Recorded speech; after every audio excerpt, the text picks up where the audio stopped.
हाँ जी। नमस्कार साथियों। कैसे हो आप सब लोग। उम्मीद करता हूँ अच्छे होंगे, स्वस्थ होंगे, मस्त होंगे और आपकी तैयारी भी जो है वो शानदार चल रही होगी। तो चलिए आज अपनी नेक्स्ट क्लास जो है वो शुरू करते हैं। तो पिछली क्लास के अंदर अपने राणा कुंभा पढ़ रहे थे और एक बार जो है हम थोड़ा सा राणा कुंभा का वापस रिवाइज कर लेते हैं। तो सबसे पहले राणा कुंभा का जो है शासनकाल कब से कब तक है।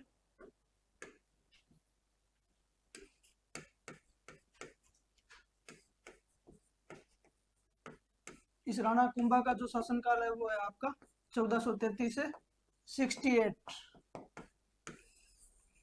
फिर इसके पिता का क्या नाम था। मोकल। माता का क्या नाम था। सौभाग्यवती परमार। इसका संरक्षक किसे बनाया गया था। रणमल को जो कौन था, हंसाबाई का भाई था। फिर इसने चाचा और मेरा को मार करके अपने पिता की हत्या का क्या लिया था, बदला। जिसकी जानकारी हमें कहां से मिलती है, पदराड़ा अभिलेख से। पदराड़ा अभिलेख कब का है, 1433 का है। फिर इसने चाचा और मेरा को किसकी सहायता से मारा था, रणमल की सहायता से।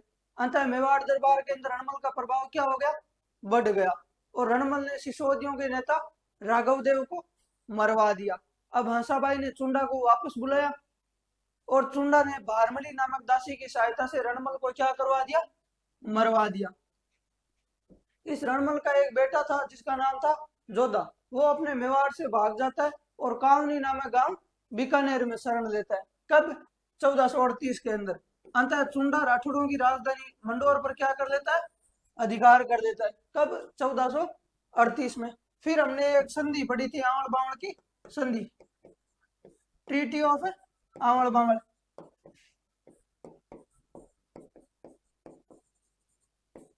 ये कब होती है, 1453 के अंदर। किस किस के बीच में होती है, ये होती है जोधा और कुंभा के बीच। और इस संधि की जो मध्यस्थता की थी वो आपके की थी हंसाबाई ने। इस संधि की शर्तें क्या क्या थी। पहली बात तो कि इस संधि के द्वारा जोधा को मारवाड़ क्या किया गया, वापस दिया गया। दूसरा, सोजत को मेवाड़ और मारवाड़ की सीमा बना दिया गया। और तीसरी बात कि जोधा ने अपनी राजकुमारी श्रृंगार कुंवर का विवाह कुंभा के राजकुमार रायमल के साथ किया था। कल इतना ही पढ़ा। तो ये तो देखो अब था इतना फ्लैशबैक कि पीछे जो मोकल वाली घटना हुई थी उसके आगे क्या क्या हुआ था। अब हम जो है इस कुंभा की जो है वो कल्चरल अचीवमेंट्स और पॉलिटिकल अचीवमेंट्स वो सारी देखते हैं। तो सबसे पहले हम पढ़ते हैं इस कुंभा की राजनीतिक उपलब्धियां। तो राजनीतिक उपलब्धियां पढ़ते हैं। तो सबसे पहले आप मुझे बताओ कि चाचा मेरा और मेहपा पवार मोकल को मार करके कहाँ भाग गए थे, मालवा। और उन दिनों जो मालवा का राजा था उसका क्या नाम था, महमूद खिलजी फर्स्ट। कुंभा महमूद खिलजी को लेटर लिखता है और कहता है कि देख महमूद खिलजी, तेरे राज्य में मेरे पिता के हत्यारे घूम रहे, तू उनको पकड़ करके वापस मुझे सौंप दे। तो महमूद खिलजी ने क्या कहा था कि हमारे राज्य में तो नहीं है, हमें नहीं पता कहाँ घूम रहे हैं। तो कुंभा ने उसको कहा था कि देख लेना, ढूंढ तो मैं लूंगा, पर मैंने ढूंढे तो तेरे लिए सही नहीं होगा। तो कुंभा महमूद खिलजी के खिलाफ अब युद्ध लड़ता है सारंगपुर के अंदर। तो आप हेडिंग डाल लीजिए, सारंगपुर का युद्ध। कहाँ का, सारंगपुर का युद्ध, battle of Sarangpur. Sarangpur MP के अंदर एक जगह पड़ती है। और ये जो युद्ध होता है ये 1437 के अंदर होता है। किस किस के बीच में, ये आपका हुआ कुंभा वर्सेस महमूद खिलजी फर्स्ट। और ये महमूद खिलजी फर्स्ट कहाँ का राजा था, मालवा का। अब एग्जाम के अंदर इसके कुछ कारण पूछ लिए जाते हैं युद्ध के। तो आप हेडिंग डालो युद्ध के कारण, कॉजेज ऑफ बैटल, युद्ध के कारण। भाई बड़ा युद्ध था ये, इसलिए आपके जो है कारण पूछ लिए जाते हैं। सबसे पहला कारण तो कि इधर कुंभा भी शक्तिशाली राजा है, इधर महमूद खिलजी भी शक्तिशाली राजा है। तो दोनों सोच रहे हैं कि अपने साम्राज्य का क्या किया जाए, विस्तार किया जाए। तो सबसे पहला कारण लिखो कि दोनों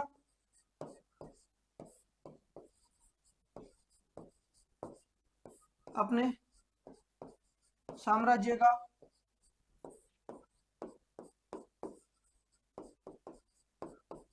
विस्तार करना चाहते थे।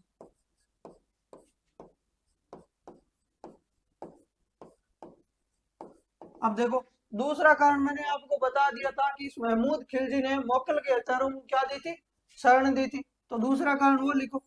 और कुंभा जो है उस बात का बदला लेना चाहता था। महमूद खिलजी ने मोकल के हथियारों को शरण दी थी।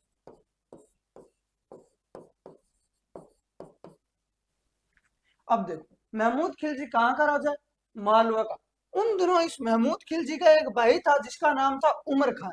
क्या नाम था, उमर खान। ये उमर खान जो है वो इस महमूद खिलजी के खिलाफ बगावत कर देता है। अब उमर खान को पता चला कि यार महमूद खिलजी पावरफुल राजा है, यहाँ तो अपनी पार पड़ेगी नहीं। तो ये उमर खान वहां से भागता है और अपने कहा जाता है, कुंभा के पास में।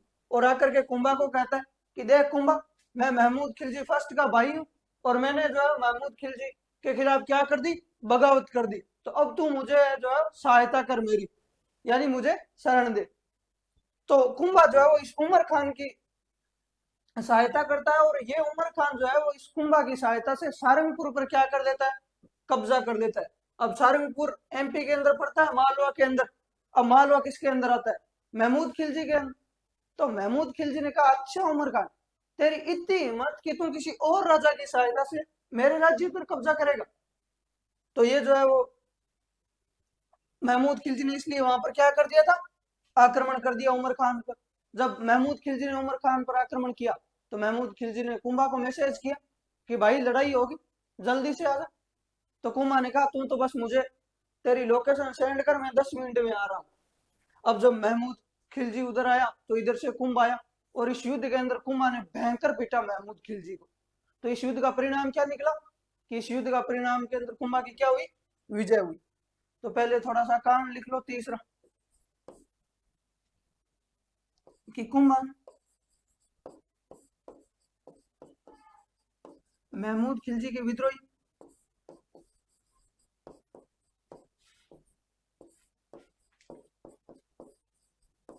किसको समर्थन दिया था, उमर खान की सहायता की थी।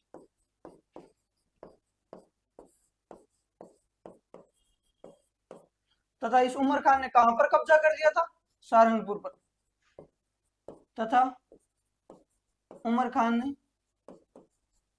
सारंगपुर पर अधिकार कर लिया था।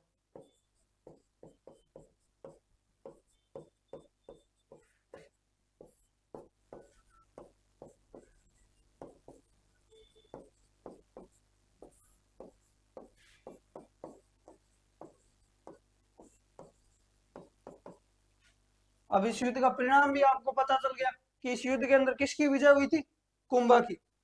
और कुंभा इस युद्ध की याद के अंदर चित्तौड़ के अंदर एक विजय स्तंभ का निर्माण करवाता है, विक्ट्री टावर। किसका, विक्ट्री।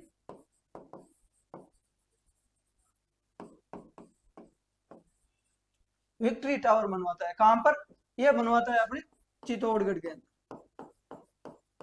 तो आप लिख दो कि इस युद्ध के अंदर कुंभा की विजय हुई, तथा इस विजय के उपलक्ष्य में कुंभा ने चित्तौड़ में विजय स्तंभ का निर्माण करवाया। किसका निर्माण करवाया, विजय स्तंभ का निर्माण करवाया। हम जब आगे कुंभा का सांस्कृतिक पढ़ेंगे योगदान, तब इस विजय स्तंभ को जो है वो एकदम डिटेल से पढ़ लेंगे। अब तो आप जो है एक बार इसको यूं ही लिख दो कि इस युद्ध की जीत में कुंभा ने चित्तौड़ में विजय स्तंभ का निर्माण करवाया। अब देखो, अगला देखो, हमने एक नागौर के राजा पढ़े थे, उस राजा का नाम था फिरोज खान। क्या नाम था, फिरोज खान।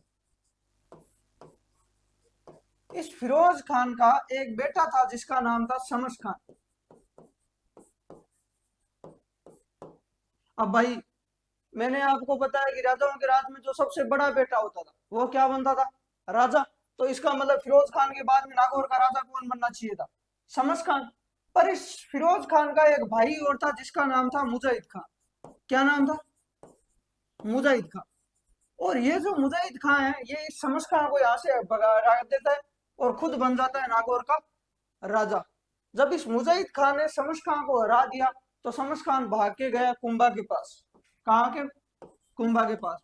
और जाकर के कुंभा को कहा कि देख कुंभा, मेरे चाचा मुजाहिद खान ने मुझे क्या से भगा दिया, नागौर से, तू मेरी सहायता कर।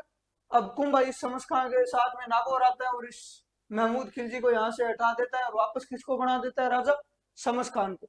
और कुंभा कहता है कि देख शमस खान, तुझे राजा किसने बनाया, मैंने। इसका मतलब तू मेरे अंडर में और तू आज के बाद में मुझे टैक्स दिया करेगा। इस शमस खान का ठीक है कोई बात नहीं, टैक्स दे देंगे। ये शमस खान थोड़े दिन तो अपने टैक्स देता है, बाद में शमस खान नहीं दे देता। और शमस खान कहता है कि जा, मैं तो नहीं दे रहा, तुझे जो करना है वो कर लेना। तो कुंभा ने जो करना नहीं, टैक्स तो मैं ले लूंगा। अब कुंभा वापस इस शमस खान के ऊपर आक्रमण करने के लिए आता है। अब शमस खान यहाँ से जब कुंभा आक्रमण करने आ रहा है तो ये भाग जाता है अपने गुजरात।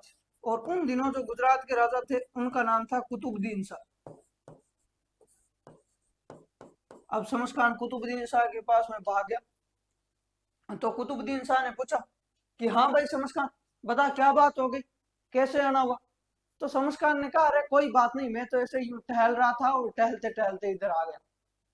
और आप यूं एक बड़े राजा हो और मैं आपके साथ में रिश्तेदारी करना चाहता हूँ।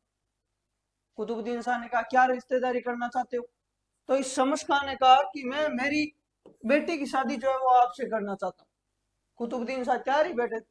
कुतुबुद्दीन शाह ने कहा अच्छा, शादी करने के लिए आप क्यों आए, मुझे कह देते मैं आ जाता नागौर शादी करने के लिए, तो पर करवा दो आप। तो ये जो है शमस खान अपनी बेटी की शादी किसके साथ में करवाता है, कुतुबुद्दीन शाह।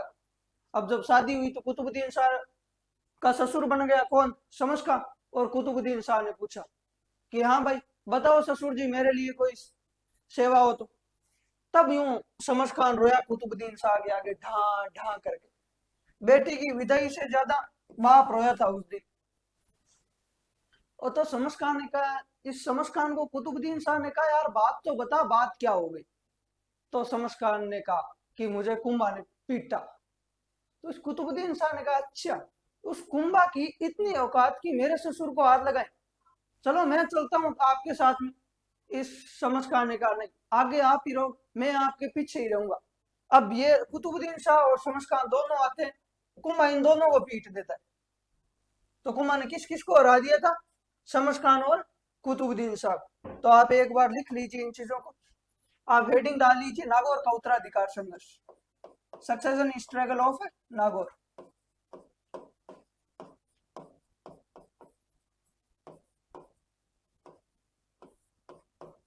नागौर का उत्तराधिकार संघर्ष। कुंभा ने किसके खिलाफ शमस खान की सहायता की थी, मुजाहिद खान। तो लिखो कुंभा ने मुजाहिद खान के खिलाफ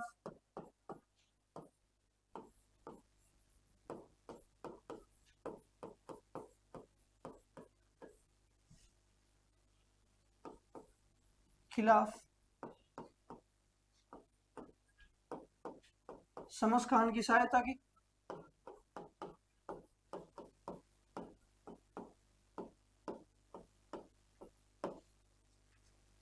लेकिन कुछ समय बाद आफ्टर सम टाइम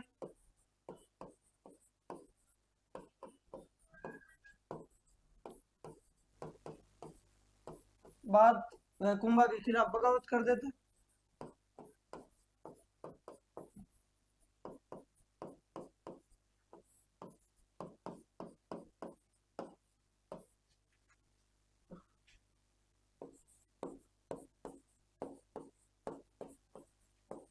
तथा भाग के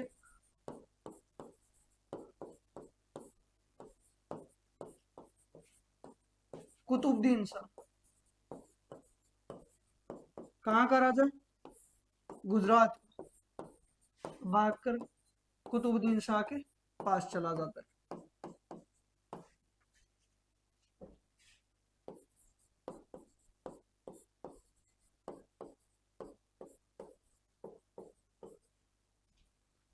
अब आगे समस्का और कुतुबुद्दीन शाह दोनों मिलकर के कुंभा पर क्या करते हैं, आक्रमण, और कुंभा उन दोनों को हरा देता है।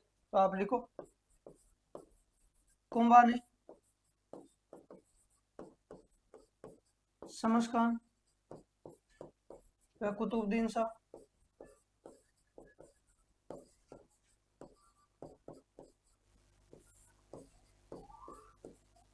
दोनों को हरा दिया।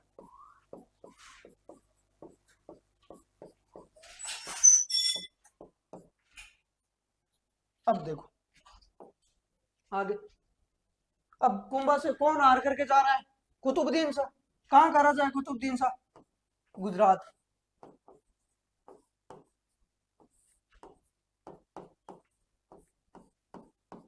कहां का राजा है कुतुबुद्दीन शाह, गुजरात का।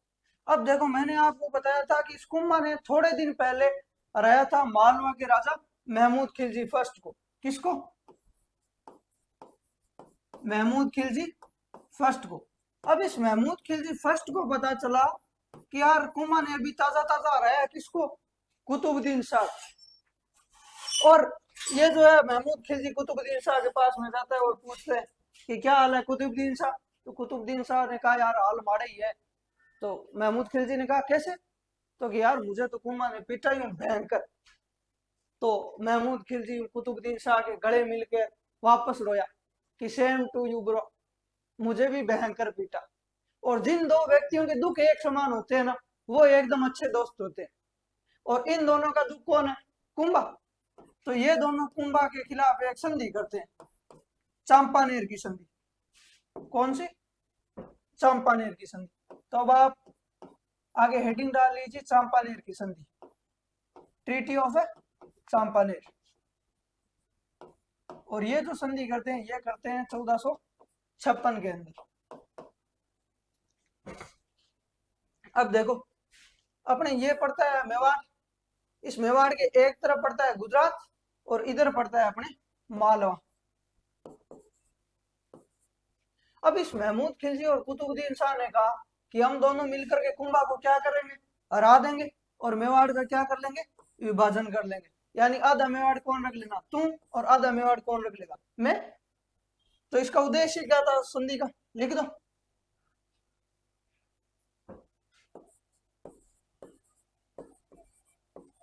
उद्देश्य तो लिखो, दोनों कुंभा को हरा करके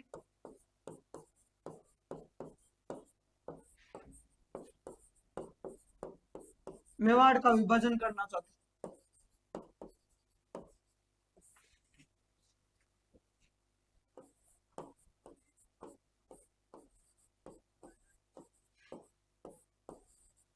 अब भाई 1456 के अंदर संधि हुई और इन्होंने अगले साल आक्रमण कर दिया कुंभा के ऊपर। और भीलवाड़ा के अंदर एक जगह पड़ती है बदनौर, वहां पर इनके बीच में युद्ध होता है। तो आप आगे हेडिंग डालो, बदनौर का युद्ध। बदनौर कहां पर पड़ता है, भीलवाड़ा के अंदर। 1456 के अंदर संधि होती है, अगले साल यानी युद्ध कब हो रहा है, 1457 के अंदर। और इसके अंदर कुंभा ने यूं भयंकर पीटा महमूद खिलजी फर्स्ट को और कुतुबुद्दीन शाह, यानी दोनों को एक साथ पीटा। तो इसके अंदर लिखो कि कुंभा ने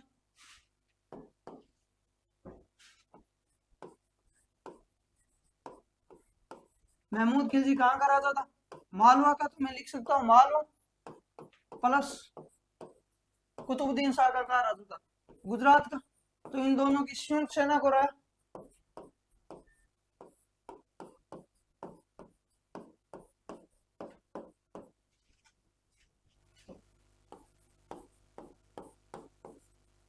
और अब भाई जो इस चंपानेर संधि का उद्देश्य था वो यूं चूर चूर हो गया।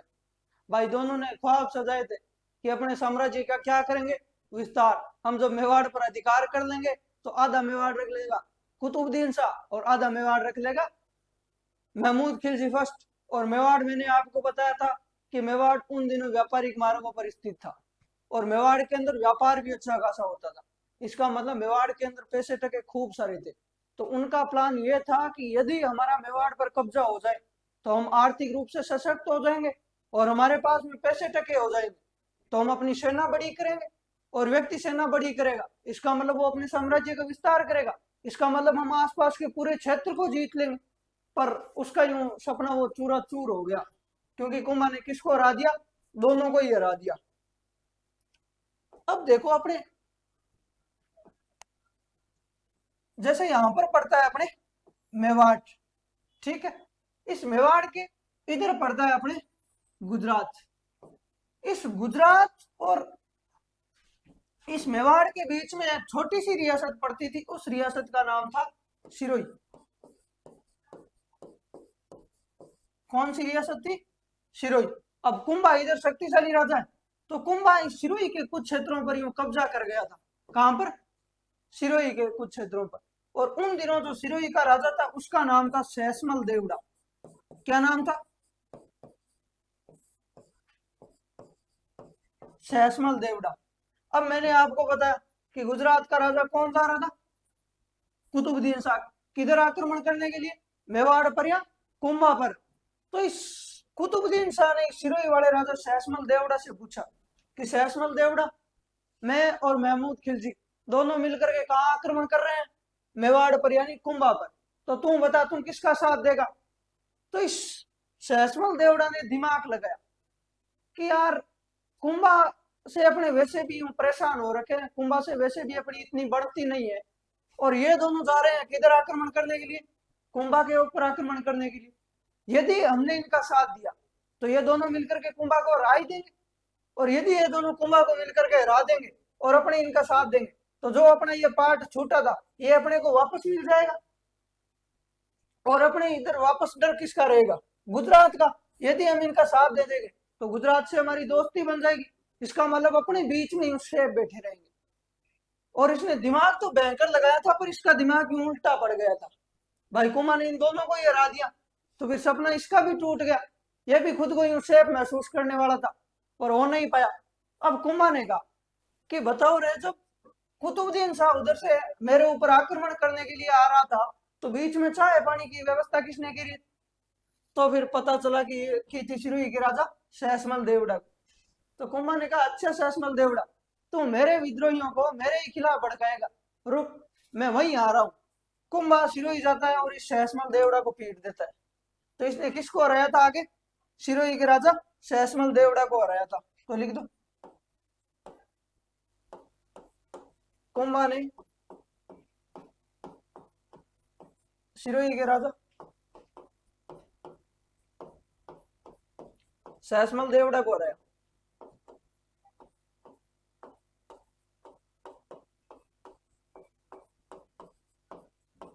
इसका मतलब ये कुंभा पूरा भयंकर डाकी टाइप का आदमी था, जो उसके हाथ में उसने उसको ही धो दिया। तो देखो किस किस को धोया इसने। इसने सबसे पहले धोया महमूद खिलजी फर्स्ट को, उसके बाद में धोया कुतुबुद्दीन शाह को, उसके बाद में धोया शमस खान को, और उसके बाद में धोया सैसमल देवड़ा को। तो लगभग ये हो गई कुंभा की कल्चरल अचीवमेंट्स, अरे ये राजनीतिक अचीवमेंट्स। तो एक बार वापस जो है अपने कुंभा का रिवाइज कर लेते हैं, उसके बाद में जो है हम इस कुंभा की सांस्कृतिक उपलब्धियां पढ़ते हैं। तो देखो आज अपने शुरू किया था सारंगपुर के युद्ध से। कब होता है सारंगपुर का युद्ध? 1437 के अंदर। किस किस के बीच में? कुंभा वर्सेस महमूद खिलजी फर्स्ट के बीच में। और ये महमूद खिलजी फर्स्ट कहाँ का राजा था? मालवा का। इस युद्ध के कारण क्या थे? पहले तो कि दोनों ही बड़े राजा थे, अंततः ये अपने साम्राज्य का क्या करना चाहते थे? विस्तार। दूसरा कि इस महमूद खिलजी ने मोगल के हत्यारों को क्या दी थी? शरण दी थी। तीसरा कि इस महमूद खिलजी का एक विद्रोही था जिसका नाम क्या था? उमर खान, जिसको कुंभा क्या देता है? समर्थन देता है, और वो कुंभा के समर्थन से कहां पर अधिकार कर देता है? सारंगपुर पर। तो फिर इस युद्ध का फाइनली परिणाम क्या निकलता है कि इस युद्ध के अंदर कुंभा की जो है वो जीत होती है, और इस जीत की याद में कुंभा चित्तौड़ के अंदर एक विजय स्तंभ का निर्माण करवाता है। उसके बाद में हमने देखा था नागौर का उत्तराधिकार संघर्ष। किस किस के बीच में हो रहा था? शमश खां और मुजाहिद खां के बीच में। और इसके अंदर कुंभा किसकी सहायता करता है? शमश खां की सहायता करता है। लेकिन कुछ समय बाद शमश खां जो है कुंभा के खिलाफ क्या कर देता है? बगावत कर देता है। और कहां पर भाग जाता है? कुतुबुद्दीन शाह के पास में। कुतुबुद्दीन शाह कहाँ का राजा था? गुजरात का राजा था। अंततः कुंभा ने जो शमश खां और कुतुबुद्दीन शाह दोनों को क्या कर दिया था? हरा दिया था। फिर हम देखिए अगली चंपानेर की संधि किस किस के बीच में होती है? महमूद खिलजी फर्स्ट कहाँ का राजा था? मालवा का। और कुतुबुद्दीन शाह के बीच में। कहाँ का राजा था कुतुबुद्दीन शाह? ये था आपके गुजरात का राजा। और इन दोनों का उद्देश्य क्या था संधि करने का? कि हम दोनों मिलकर के कुंभा को हराएंगे और मेवाड़ का क्या कर लेंगे? विभाजन कर लेंगे। लेकिन कुंभा ने अगले ही साल इन दोनों को हरा दिया। कौन से युद्ध में? बदनौर के युद्ध में। कब हुआ बदनौर का युद्ध? 1457 के अंदर। और इन दोनों की क्या हुई? हार हुई। फिर हमने देखा था कि कुंभा ने जो है वो सिरोही के राजा था सहसमल देवड़ा, उसको क्या कर दिया था?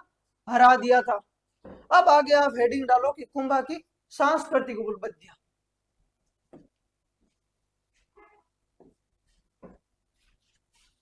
कौन सी? Cultural achievements. इतने दिन तो इतने देर तो अपने पॉलिटिकल बातें की, अब अपने थोड़ी सी सांस्कृतिक कर लेते। और इस सांस्कृतिक उपलब्धियों के अंदर तो सबसे पहली पहली हेडिंग डालो, वो डालो आप स्थापत्य कला। भाई संस्कृति के अंदर तो बहुत सारी होती है, स्थापत्य कला होती है, साहित्य होता है, बुकें वगैरह होती है। तो सबसे पहले आप हेडिंग डालो स्थापत्य कला, आर्किटेक्चर। और अपने राजस्थान के अंदर जिस व्यक्ति ने सर्वाधिक आर्किटेक्चर का निर्माण करवाया था वो अपने थे राणा कुंभा। इसलिए हम राणा कुंभा को कहते हैं राजस्थान में स्थापत्य कला का जनक, father of architecture in Rajasthan. तो सबसे पहली पहली लाइन लिखो कि कुंभा को राजस्थान की स्थापत्य कला का क्या कहा जाता है? जनक कहा जाता है।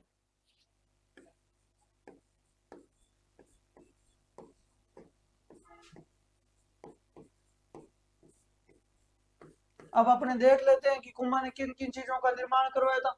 तो सबसे पहले तो अपने पीछे पढ़ा था कि कुंभा ने सारंगपुर युद्ध के उपलक्ष्य में चित्तौड़ के अंदर एक विजय स्तंभ का निर्माण करवाया था। तो सबसे पहले अपने विजय स्तंभ ही पढ़ लेते हैं। तो आप हेडिंग डालो विजय स्तंभ, विक्ट्री टावर।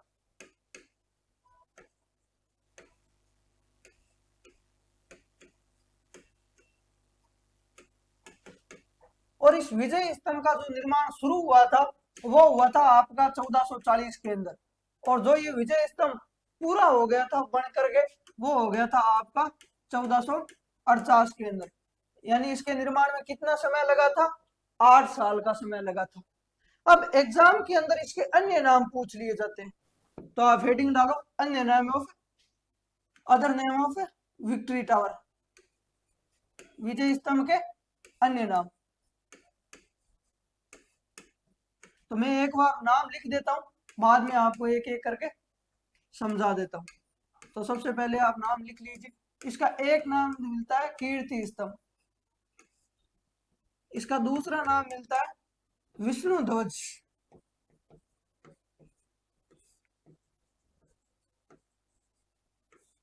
इसका तीसरा नाम मिलता है गरुड़ ध्वज,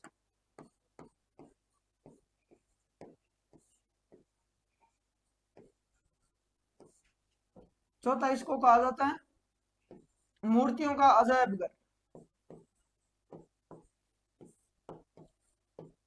क्या कहा जाता है?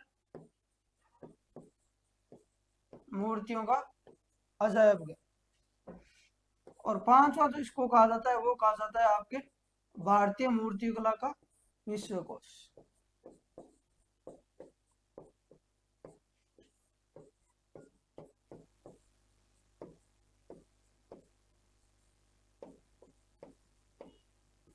तो अब देखो सबसे पहले कि कुंभा ने विजय स्तंभ का निर्माण किस युद्ध के उपलक्ष्य में करवाया था? तो वो करवाया था आपके सारंगपुर युद्ध की विजय के उपलक्ष्य में। इसका मतलब व्यक्ति युद्ध जीत रहा है, इसका मतलब उसकी कीर्ति जो है वो बढ़ेगी, प्रशंसा बढ़ेगी या कम होगी? ज्यादा होगी। और प्रशंसा के लिए अपने एक और वर्ड यूज में लिया जाता है, वो वर्ड है कीर्ति। यानी कुंभा की इस युद्ध के बाद में कीर्ति बढ़ गई थी। उसके बाद में जिस स्तंभ का निर्माण करवाया गया उस स्तंभ का नाम क्या है? कीर्ति स्तंभ। कुंभा ने इस स्तंभ को भगवान विष्णु को डेडिकेट किया, इसलिए इसका नाम मिलता है विष्णु ध्वज। और अपने पढ़ते हैं कि विष्णु का एक वाहन है, वो है गरुड़, इसलिए इसको कहा, इसके अंदर गरुड़ की मूर्ति लगी हुई है, इसलिए इसको कहा जाता है गरुड़ ध्वज।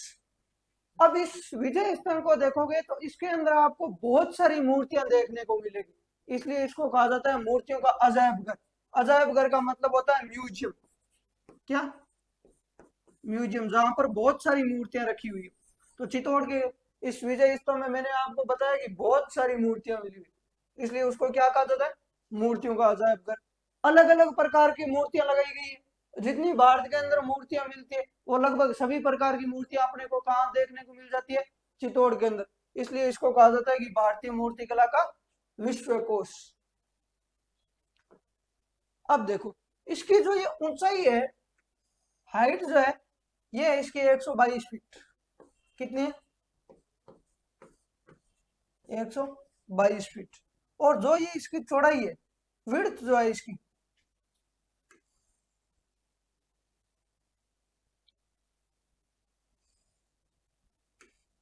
ये जो है, ये है आपकी 30 फीट। और ये एक 9 मंजिला इमारत है। कितना मंजिल है? 9 मंजिल। तो देखो, 1 2 3 4 5 6 7 8 और एक ये 9। इसके अंदर मैंने आपको बताया कि बहुत सारी मूर्तियां लगी गई, लेकिन जो इसकी ये 8वां माला है,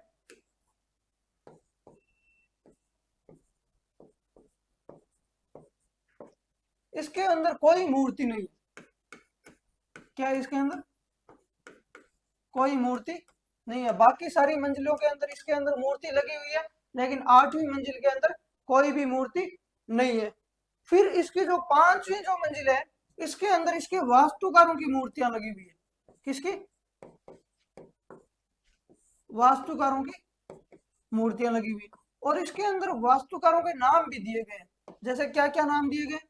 सबसे पहला नाम दिया गया जेता, दूसरा नाम दिया गया पुंजा, तीसरा नाम दिया गया पोमा, और चौथा जो नाम दिया गया वो दिया गया है नापा। तो इसके मतलब वास्तुकार कितने थे? 4। कौन कौन से?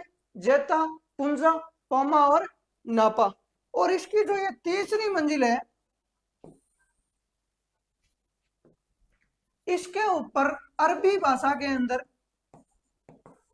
कौन सी भाषा में? अरबी भाषा में 9 बार अल्लाह शब्द लिखा गया है। कौन सा शब्द लिखा गया? 9 बार अल्लाह शब्द लिखा गया। अब बात आती है, सर इसके अंदर इतनी सारी मूर्तियां लगी हुई है, तो इसके ऊपर अल्लाह शब्द क्यों लिखा? तो अल्लाह देखो, उन दिनों अपने भारत के अंदर ज्यादातर आक्रमण हो रहे थे मुस्लिमों के, और मुस्लिम जो राजा होते थे वो अपने भारत के अंदर हिंदू देवी देवताओं के मंदिर जो है वो तोड़ दिया करते थे। तो इन्होंने सोचा कि यदि इसके ऊपर अपने अल्लाह शब्द नाम लिखा देंगे, तो मुस्लिम अल्लाह को पवित्र मानते, यानी अपना भगवान मानते, तो वो अपने भगवान का मंदिर तो क्यों ही तोड़ेंगे। इसलिए इसके ऊपर जो है वो अरबी भाषा के अंदर कौन सा वर्ड लिखा है? अल्लाह। कितनी बार लिखाया? 9 बार। कौन सी मंजिल पे लिखाया? वो लिखाया आपकी तीसरी मंजिल पे। लेकिन फिर भी मुस्लिमों ने इसके ऊपर इतना ज्यादातर ध्यान दिया नहीं, और पास पास की जो मूर्तियां हैं उनको तोड़ ही दिया। इसलिए आज अब जो चित्तौड़ का विजय स्तंभ देखोगे, तो उसके पास पास की जो मूर्तियां हैं वो आपको तोड़ी हुई दिखाई मिलेगी। तो अपने इसको जो है वो एक बार आप जो है वो लाइनों के अंदर लिख लीजिए कि इसकी जो चौड़ाई जो है वो 30 फीट है। क्या है? चौड़ाई। और इसकी हाइट यानी ऊंचाई जो है वो 122 फीट है। और ये चित्तौड़ के किले में एक 9 मंजिला इमारत है। कितनी मंजिला इमारत है? 9 मंजिला। और इसकी 8वीं मंजिल के ऊपर आपके कोई भी मूर्ति नहीं मिलती है। इसकी 5वीं मंजिल के ऊपर जो है वो आपको वास्तुकारों की मूर्तियां मिलती है। और वास्तुकारों के क्या क्या नाम थे? एक का नाम था जेता, एक का नाम था पुंजा, एक का नाम था पोमा, और एक का नाम था नापा। और इसकी जो तीसरी मंजिल है, इसके ऊपर अरबी भाषा के अंदर 9 बार अल्लाह शब्द लिखा गया है। तो एक बार आप जो है इसकी स्क्रीनशॉट ले लीजिए। अब देखो, मैंने आपको बताया था कि किसी भी चीज का निर्माण करवाते हैं उसके बाहर लगवाते थे अभिलेख। तो इसके बाहर भी एक अभिलेख लगाया गया। तो इसके बाहर जो अभिलेख लगाया गया है वो है आपकी कीर्ति स्तंभ प्रशस्ति। प्रशस्ति का तो मतलब मैंने आपको बताया हुआ है कि वे अभिलेख जिनके अंदर राजाओं की प्रशंसा की जाती है उसे क्या कहा जाता है? प्रशस्ति कहा जाता है। और ये जो है ये 1460 की है। कब की है? 1460 की। अब लिखो इसके लेखक कौन कौन है।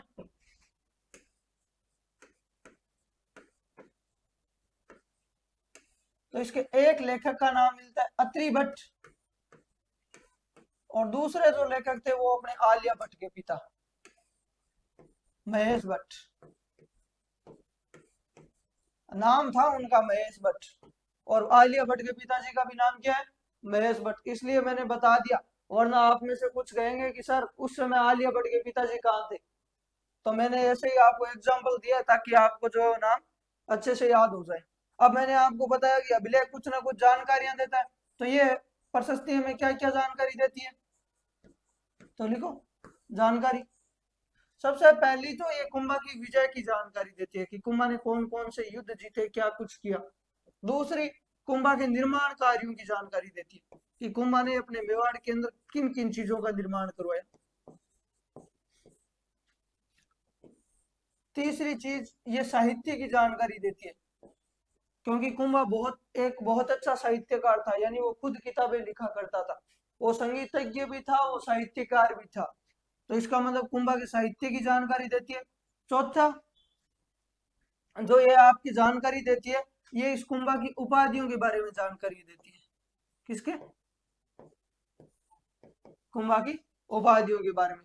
तो ये कुंभा के बारे में 4 प्रकार की जानकारी देती है। कौन कौन सी? सबसे पहली कुंभा की विजय, निर्माण कार्य, साहित्य व उपाधियों की जानकारी मिलती है। तो ये हो गई भाई आपकी कीर्ति स्तंभ प्रशस्ति कंप्लीट। अब कालांतर के अंदर इस विजय स्तंभ के ऊपर बिजली गिर गई थी और ये जो है वो खंडित हो गया था। तो इसका वापस जो पुनर्निर्माण करवाया था वो अपने मेवाड़ महाराणा स्वरूप सिंह ने करवाया था। तो आप लिखो कि मेवाड़ महाराणा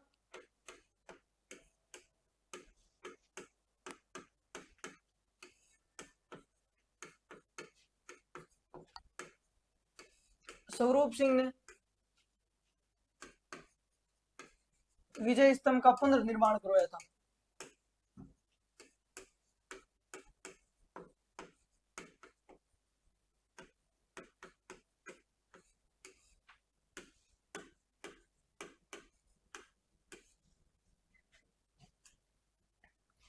ठीक है। अब देखो अपने इतिहासकार हुए हैं जिनका नाम है जेम्स टोड, जिन्हें राजस्थान के इतिहास का क्या कहा जाता है? जनक। ये जेम्स टोड कहते हैं कि ये ऐसा स्तंभ है, वैसा का वैसा एक ठीक स्तंभ है दिल्ली के अंदर जिसका नाम है कुतुब मीनार। तो ये जो है इसकी तुलना किससे करते हैं? कुतुब मीनार से। कुतुब मीनार कहां पर है? दिल्ली पर। दिल्ली में, सॉरी दिल्ली पर क्या, दिल्ली में। ठीक है। अपने एक इतिहासकार और हुए हैं जिनका नाम है फर्ग्यूसन। क्या नाम है? फर्ग्यूसन। वो कहते हैं कि इस टावर के जैसा सेम का सेम टावर हमारे रोम के अंदर लगा हुआ है। रोम कहां पर पड़ता है? यूरोप में। और उस टावर का नाम है टार्जन टावर। तो फर्ग्यूसन जो है वो इसकी तुलना कहां से करते हैं? Torsion tower. और टार्जन टावर कहां पर है? रोम के अंदर। रोम कौन से देश की राजधानी है? यूरोप। ठीक है। अब देखो, ये विजय स्तंभ राजस्थान की पहली इमारत है जिसके ऊपर डाक टिकट जारी किया गया था 15 अगस्त 1949 को। इससे पहले अपने किसी भी इमारत के ऊपर कोई डाक टिकट जारी नहीं किया गया था। तो लिखो आप कि राजस्थान विजय स्तंभ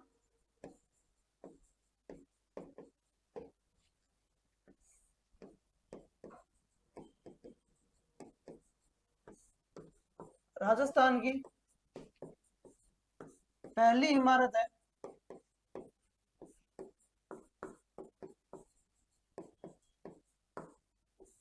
जिसके ऊपर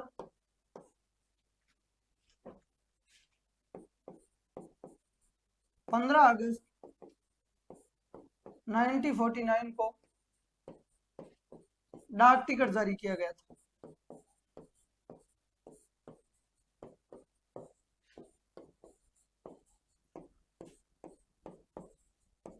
यदि आपसे पूछ ले कि विजय स्तंभ पर डाक टिकट जारी कब किया गया था, वो किया गया था आपके 15 अगस्त 1949 को। यदि पूछ ले कि राजस्थान की पहली इमारत जिसके ऊपर डाक टिकट जारी किया गया था वो कौन सी है, आपकी विजय स्तंभ। अब आपके एग्जाम के अंदर पूछे जाते हैं कि विजय स्तंभ जो है वो किस किस का प्रतीक चिन्ह, तो आप लिखो प्रतीक चिन्ह। सबसे पहला ही पहला कि अपने राजस्थान पुलिस के अंदर जितने भी भैया लगे हुए उनके सबके यहाँ पर विजय स्तंभ लगा हुआ है। तो सबसे पहले ये किसका प्रतीक चिन्ह है, राजस्थान पुलिस का। तो आप सबसे पहला ही पहला लिखो राजस्थान पुलिस।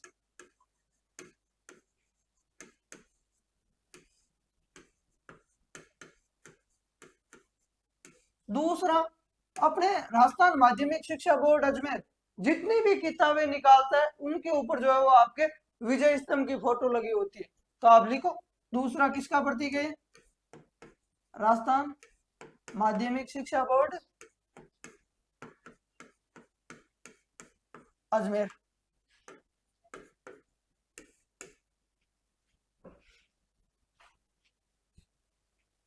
अब देखो, जिन दिनों अपने भारत के अंदर आजादी के लिए लड़ाई चल रही थी उन दिनों अपने एक क्रांतिकारी हुए थे जिनका नाम था वीर सावरकर। क्या नाम था, वीर सावरकर। इन वीर सावरकर ने दक्षिण भारत के अंदर एक शहर पड़ता है महाराष्ट्र के अंदर, नासिक, उसके अंदर एक संगठन बनाया था जिस संगठन का नाम था अभिनव भारत।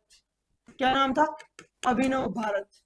अभिनव का मतलब होता है नया, यानी हम नया भारत बनाएंगे जहां पर अंग्रेजों का राज क्या होगा, नहीं होगा। इस अभिनव भारत का जो ऑफिस था उसके अंदर इस विजय स्तंभ की तस्वीर लगी होती थी, और जो कोई व्यक्ति इस अभिनव भारत का मेंबर बनता उसको उस विजय स्तंभ के आगे प्रतिज्ञा खानी पड़ती थी कि जिस प्रकार कुंभा ने दुश्मनों के खिलाफ अपने राज्य की रक्षा की थी उसी प्रकार हम अंग्रेजों के खिलाफ अपने भारत की रक्षा करेंगे। तो इसका मतलब यह किसका, तीसरा किसका प्रतीक चिन्ह था, अभिनव भारत का। अभिनव भारत किसका संगठन था, वीर सावरकर का।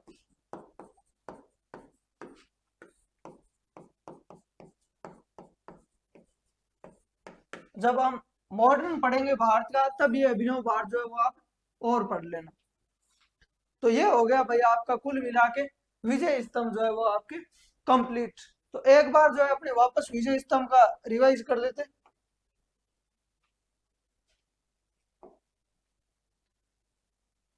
तो सबसे पहले कुंभा की सांस्कृतिक उपलब्धियों के अंदर हमने सबसे पहले किसे देखा, स्थापत्य कला। और राजस्थान के स्थापत्य कला का जनक किसे कहा जाता है, कुंभा को।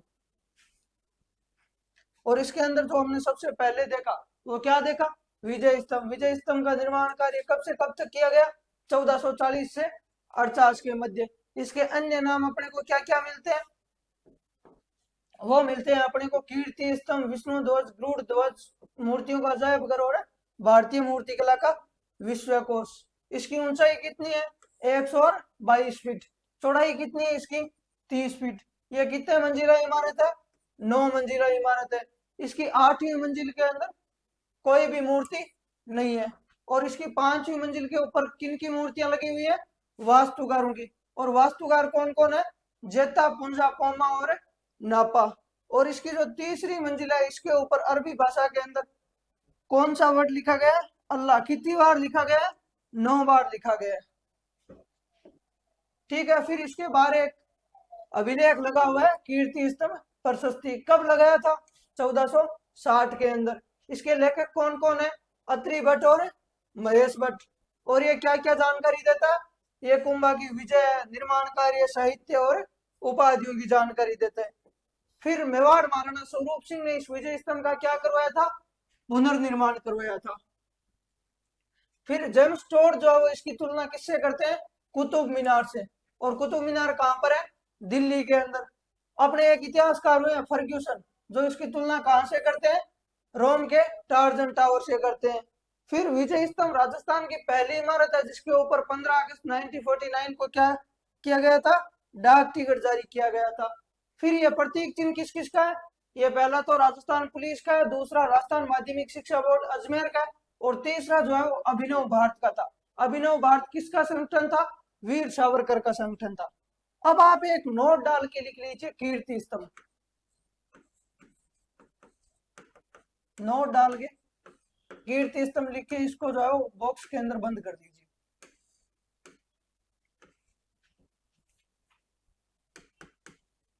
ये है अपने चित्तौड़ के अंदर ही। वो जो है अपने विजय स्तंभ तो कितने मंजिला है? आपका 9 मंजिला। ये जो है वो अपना 7 मंजिला है। कितने मंजिला? 7।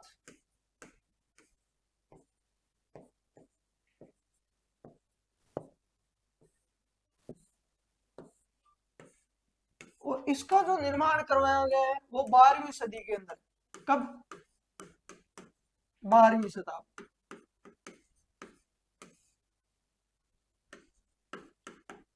और इसका जो निर्माण जो करवाया था वो करवाया था आपके एक जैन व्यापारी था जिसका नाम था जीजाशा बघेरवा। क्या नाम था? जीजाशा बघेरवा। और ये कौन था? एक जैन व्यापारी था। इसने जो है वो चित्तौड़ के अंदर इसका क्या करवाया? निर्माण करवाया। और इस समय जो चित्तौड़ के राजा थे उनका नाम था कुमार सिंह। क्या नाम था? कुमार सिंह। और ये अब जैनों के द्वारा निर्माण करवाया गया, तो इसको जो है वो जैनों के भगवान को ही समर्पित किया गया। तो जैनों के अंदर जो पहले तीर्थंकर हुए उनका नाम है ऋषभ देव जी। क्या नाम है? ऋषभ देव जी। पहले को कहते हैं आदि और भगवान को कहते हैं नाथ।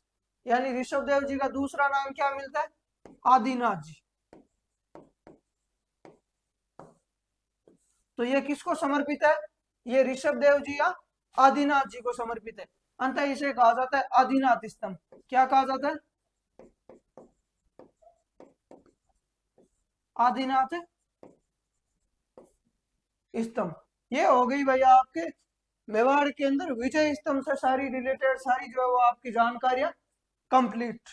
तो आज की क्लास के अंदर अपने इतना ही पढ़ेंगे, क्योंकि अब जब अगला जो टॉपिक स्टार्ट कर लेंगे तो फिर वो होगा नहीं, तो फिर फालतू का हम बीच में पढ़ने का कोई मतलब नहीं है। कल अपने जो है वो उसको शुरू से ही पढ़ लेंगे।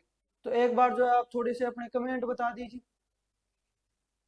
सर मोटिवेशन क्या है? मोटिवेशन क्यों नहीं करता आपका पढ़ाई के अंदर जी? सबसे बड़ा मोटिवेशन तो यही है कि जब हम अपने घर से एग्जाम की तैयारी करने के लिए आते हैं तो हमारे पापा कहीं से 2000 3000 5000 7000 रुपए इकट्ठा करके उस रात को हमारे हाथ में थमा देते हैं, जिस रात की अगली सुबह हमारी बस होती है। इसमें सबसे महत्वपूर्ण बात होती है जब हम अपनी घर की चौखट को पार कर रहे होते हैं तभी हमारी माँ अपने पास में आती है और कहीं से दबा हुआ मुड़ा हुआ 100 का 200 का 500 का नोट लाकर अपने हाथ में थमा देती है और धीरे से कहती है कि तेरे पिता को मत बताना।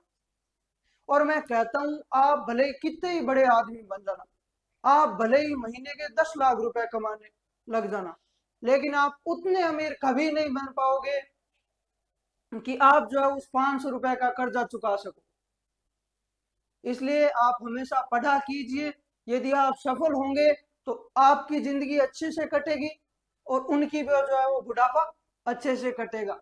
वो आपको देखेंगे कि हमारे बेटा सफल हो गए, हमारे बेटे ने जीवन के अंदर कुछ हासिल कर लिया, तो फिर वो जो है वो आपकी सफलता के अंदर उनको सुकून मिलता है।